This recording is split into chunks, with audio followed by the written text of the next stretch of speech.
Serial गुम है किसी के प्यार के लेटेस्ट एपिसोड को सबसे पहले देखने के लिए हमारे चैनल अनुकृति सेज को सब्सक्राइब करें। आज के एपिसोड की शुरुआत में ऋतुराज सबको बताकर अपने लिए जैकेट देखने चला जाता है। वह जा रहा होता है तभी वह तेजू से टकरा जाता है। वह जैसे ही तेजू को देखता है वह काफी खुश हो जाता है। वह तेजू से कहता है, मैंने तुम्हें कितनी बार कॉल किया लेकिन तुम्हारा फोन बंद आ रहा था, क्या हुआ, कोई प्रॉब्लम हो गई है क्या? तेजू कहती है, कोई प्रॉब्लम नहीं है। यह कहकर वह जाने लगती है। ऋतुराज उसे रोकने की कोशिश करता है और कहता है, क्या तुम मुझसे ब्रेकअप कर रही हो? तेजू कहती है, मेरे पास यह सब बातें करने का टाइम नहीं है और अब तुम्हारी तरह मुझे अपनी करियर पर ध्यान देना है। वह फिर से जाने लगती है। ऋतुराज उसे मनाने की कोशिश करता है। तेजू कहती है, मुझे माफ कर दो, मैंने आपको शादी के लिए पूछ लिया। ऋतुराज कहता है, तुम मुझे आप क्यों बोल रही हो? तेजू कहती है, मैं अनजान लोगों को आप ही कहती हूँ, तुम तो अपनों के लिए होता है और आप मेरे अपने नहीं हो। तेजू जाने लगती है। ऋतुराज उसे फिर से रोकता है। तभी तेजू जोर से कहती है, मेरा हाथ छोड़ो। सभी लोग उनको देखने लगते हैं। ऋतुराज उसे साइड में लेकर जाकर कहता है, क्या तुम मुझसे कोई कांटेक्ट रखना नहीं चाहती हो? क्या तुम मेरी बात भी नहीं सुनना चाहती? तेजू गुस्से में कहती है, सुनने के लिए अब कुछ नहीं बचा। वह जाने लगती है। तभी ऋतुराज कहता है कि एक चीज बची है और यह तुम भी जानती हो कि आई लव यू। यह सुनकर तेजू रुक जाती है। ऋतुराज उसके पास आकर कहता है, मैं तुमसे सच में बहुत प्यार करता हूँ। तेजू कहती है, प्यार का मतलब मुझे अब समझ में आ गया है और हमारे बीच में जो था वो प्यार नहीं था। ऋतुराज अपनी भावनाएं तेजू को समझाने की कोशिश करता है और कहता है, मैं शादी के लिए मना नहीं कर रहा हूँ, मैं बस इतना कह रहा हूँ कि शादी के लिए अभी सही समय नहीं है। तुम मुझे 1-2 दिन दे दो, हम लोग मिलकर साथ में कुछ सोचेंगे।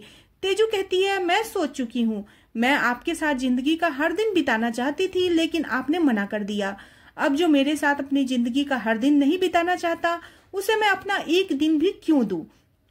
इसी बीच नील का फोन पर बात करते हुए आता है और वह नीचे ऋतुराज को किसी से बात करते हुए देखता है लेकिन उसे तेजू दिखाई नहीं देती।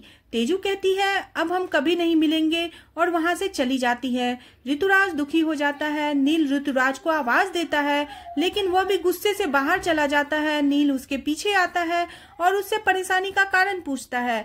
परिवार के सभी लोग उससे पूछते हैं कि यश ऋतुराज से मजाक करता है, जिस पर यश पर वह भड़क जाता है और उसे चुप रहने के लिए कहता है। सभी ऋतुराज के व्यवहार से हैरान होते हैं। दूसरी तरफ अदिति तेजू से पूछती है कि वह कहाँ गायब हो गई थी। तेजू कहती है, मैं वेदांत के लिए टोपी लेने गई थी। इस पर सतीश ताना मारता है और कहता है, टोपी पर पैसा खर्च करने की जरूरत क्या थी? तेजू कहती है, यह मैंने कूपन से ली है। सतीश कहता है, यह मेरी समझ से बाहर है और वहां से चला जाता है। इसी के बाद सभी गुड़ी पाड़वा और नवरात्रि की पूजा की तैयारियां करते रहते हैं। नील विनोद और लीना के पैर छूता है। लीना उसकी सारी इच्छा पूरी होने का आशीर्वाद देती है। नील कहता है, क्या आप यह आशीर्वाद दिल से दे रही हो? लीना कहती है, मैं हमेशा तुम्हें दिल से ही आशीर्वाद देती हूँ। इसके बाद पूजा शुरू होती है और सभी आरती करते हैं। नील आरती करता है और भगवान से प्रार्थना करता है, माँ ने आशीर्वाद दिया है, आप मेरी हर इच्छा पूरी करोगे। मेरी सिर्फ एक ही इच्छा है, मुझे तेजस्विनी के साथ साथ मिले। नील भगवान से कहता है, अगर तेजू मेरी जिंदगी में नहीं आ सकती तो यह शादी रुकवाकर मेरी और जूही की जिंदगी बर्बाद होने से बचा लीजिए। इसके बाद सभी केलवन की रस्म के लिए बैठ जाते हैं। यश कहता है, जल्दी खाना लेकर आओ, मुझे भूख लगी है। अमृता कहती है, पहले नील की आरती होगी, पहले वो खाना खाएगा, उसके बाद ही सब खाना खाएंगे। इसी बीच ऋतुराज आता है। विनोद उसे रस्म में शामिल होने के लिए कहता है। ऋतुराज मना कर देता है लेकिन विनोद उसे आने के लिए कहता है। आलोक ऋतुराज से कहता है कि उसका मूड खराब क्यों है। ऋतुराज कहता है, वह ठीक है। इसके बाद लीना आती है, नील की आरती करती है। इसी बीच ऋतुराज सोचता है कि मूड तो खराब होगा ही, आज तक लड़कियां मेरे अटेंशन के लिए मरती थी, आज पहली बार मैंने किसी की अटेंशन चाही और उसने मुझे रिजेक्ट कर दिया। इतनी बेइज्जती मैं बर्दाश्त नहीं कर सकता। इसके बाद लीना नील को खाने का पहला निवाला खिलाने वाली होती है। तभी नील को जूही का फोन आता है। जूही कहती है, मुझे आपसे जरूरी बात करनी है। नील बात करने के लिए वहां से चला जाता है। यश मजाक में कहता है, पक्का जूही भाभी का फोन होगा। इसी बीच ऋतुराज और नंदनी की बहस हो जाती है। दूसरी तरफ नील और जूही से फोन पर बात करने का कारण पूछता है। जूही कहती है, आपकी जिंदगी का सबसे यादगार लम्हा सिर्फ एक दिन बचा है। यह सुनकर नील हैरान होकर कहता है, जिस लम्हे को तुम बात कर रही हो उसे मैं याद भी रखना नहीं चाहता।